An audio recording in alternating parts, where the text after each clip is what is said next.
Hello, my name is Nicholas Bordery, and for my presentation of culture and communication, I chose to do Mexican culture, which I actually was a part of for a very long time, as my dad was married to one, so I was able to experience this rich culture for myself.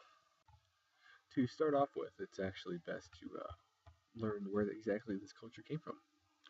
Now, since America is bordered with Mexico, a lot of our traditional culture and ideas and values has transferred over a little bit, but the majority of Mexican culture does root from Spanish immigrants like Cortez, and then, of course, the native Mexicans that were already there. America itself, as I mentioned before, is mixed in there to get. It is a mixture of a lot of different cultures that makes up Mexicans what they are. Now, as for religion, Roman Catholicism is the main religion, as you can take a look and notice by the many holidays they actually have. Three Wise Men Day, Dia de los Santos Reyes, is a very popular culture on January 6th, and it basically just is a celebration of three men across the desert and brought goodness and light. Carnival is also another holiday connected with Roman Catholicism, and it occurs 5 days prior to Lent and until Lent. It's a 5-day celebration where they just celebrate Jesus Christ. Christmas, which is one of the most popular worldly holidays for Christianity, also known as Navidad within Mexico, but they of course do celebrate that very similar to how we do within the U.S. Other than Catholics, Protestants are also right now about 6%, but they are growing strong within the Mexican society. We'll go ahead and visit some values now. Number one for Mexicans is definitely family. If you've never noticed before, family, they form very tight-knit bonds. It's not just a mother, a father, a couple siblings. It's actually grandparents, aunts, uncles, and other extended family who might not be necessarily directly related, but are a part of the family nonetheless. They do all kinds of things together. They go to eat, they celebrate, they shop. They even go to church together on long vacations. So families are a very tight-knit bond within Mexican society and are very important.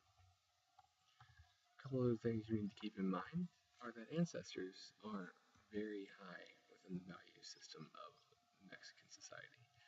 There is even a day known as the El Dia de los Muertos, or the Day of the Dead in English, where it's designated between October 31st and November 2nd, where a lot of dancing festivities go on, but just to celebrate the ancestors that they have. Another thing to keep in mind, respect. Respect is very common and very strong rooted within Mexican values. Children often will not mouth off to their families like you would see within our society, as it's not deemed appropriate, and values are very implemented within younger ages. Mainly, Spanish speaking prevails within Mexico, but a few other Indian languages like Nahuatl and Aztec are still common dialects you'll see within Mexico. However, the government is working hard to teach everybody that inhabits Mexico Spanish, as that's what to be their primary language. Going on to greetings, it's best to use formals first. So, senor would be a male, senora would be a married female, and senorita would be an unmarried female. It's best to start out with that, as family names are typically used for identification. However, you might not know that to start off with.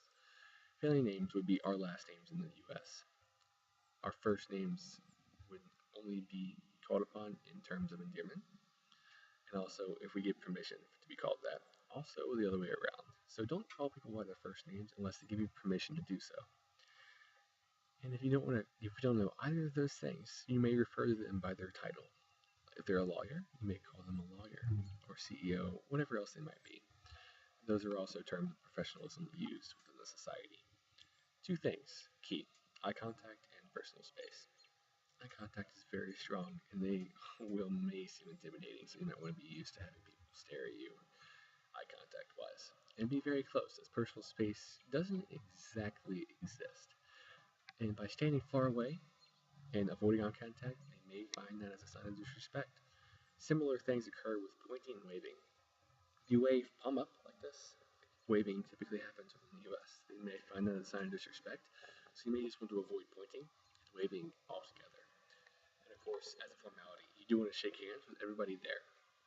If you shake hands shake hands with the oldest person first, as shaking hands with a younger person prior to an elder may be shown as a sign of disrespect as well. Appearances. Show up in a conservative suit and tie. Nothing too crazy fancy, but also don't want to be underdressed, so try to dress in a suit.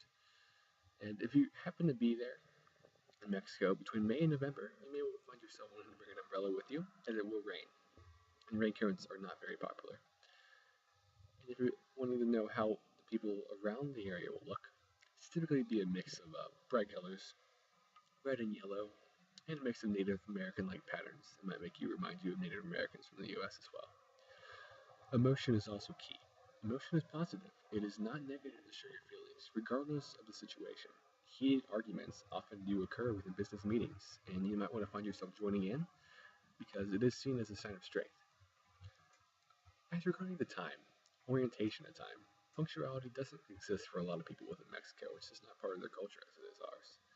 So you might want to show up on time to avoid the occasional person who might show up a little closer to on time. However, more than likely you will be expected to be a little late.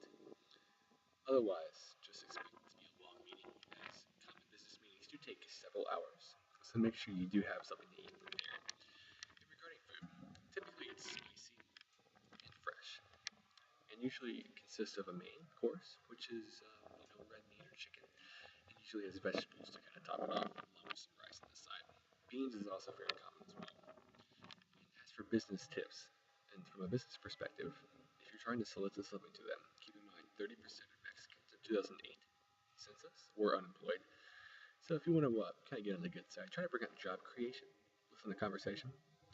And as for currencies, pesos is currently the currency within Mexico, and that is a conversion rate of 15.36 pesos per dollar.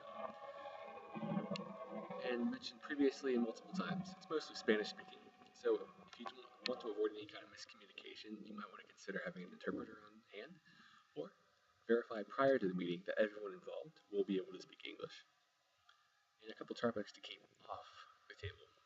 Immigration might be a little sensitive, as well as politics. And of course, obviously, something not to bring up is anything that has to do with the drug cartels, as some people find it very stereotypical of Mexicans to think about drug cartels. However, that is not included in their culture, so do not bring it up. It would be very disrespectful. I hope this presentation has been enlightening on the Mexican culture. It is a very rich culture after you actually get to know it and you become immersed in it. Good luck with the meeting, and hope you have a good day.